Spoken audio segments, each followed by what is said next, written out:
Hello everyone. Today I am going to explain kinematic equations of rectilinear motion from chapter 3, Motion in a Straight Line. See, kinematic equations of rectilinear motion for constant acceleration. Here constant acceleration will be constant. So first equation, say V equal to U plus AT, S equal to ut plus half at square, v square equal to u square plus 2as. See, derivation of first equation, v equal to u plus at. This one we will prove. Let the initial velocity of a particle be u and its final velocity after time t be v. So here in these equations we know all these symbols. That is, first one is v, this one we know, that one is the final velocity, u is initial velocity, a is acceleration, t is time, and here s is displacement. Others all same, that is u is initial velocity, t is time, a is acceleration, like that.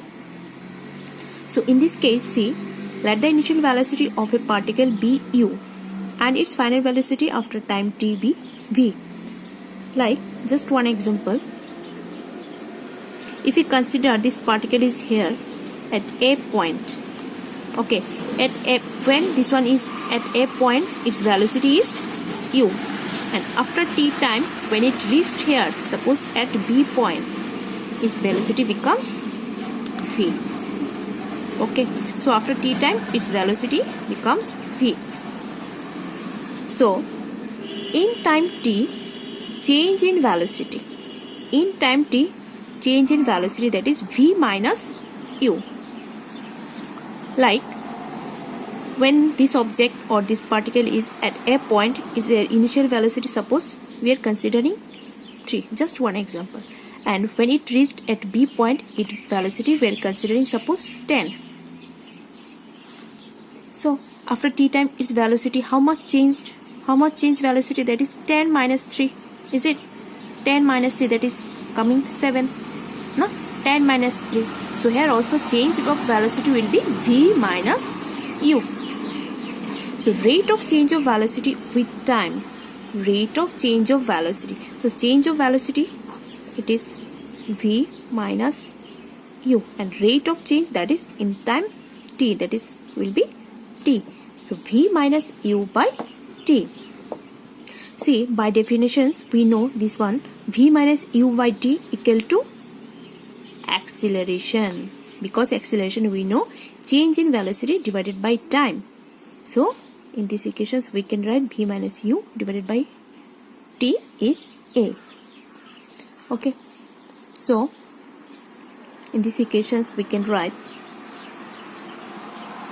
if we write this one is here a. So if we do cross multiplication, that is a t equal to v minus u. So v equal to u plus a t. This one is the first equation. So now if we consider this particle starting from the rest, if this particle is starting from the rest, here we are considering u is 3, that is some initial velocity is there. But if we consider this particle is starting from its rest, so its initial velocity will be 0. So from this we will write v equal to 0 plus at. So v equal to at. This one is the one condition.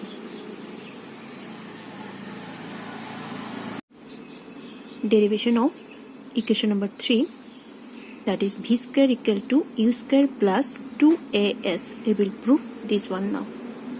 Now from equation 1,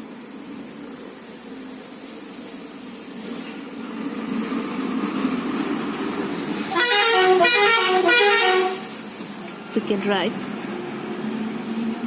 v equal to u plus a t. We already proved this. Equation number 1, v equal to u plus a t. Now squaring both sides.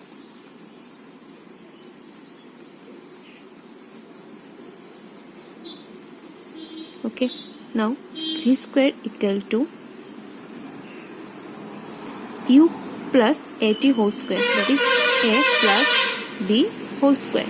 So we will write a square plus 2ab, that is here will be 2u a t plus a square t square.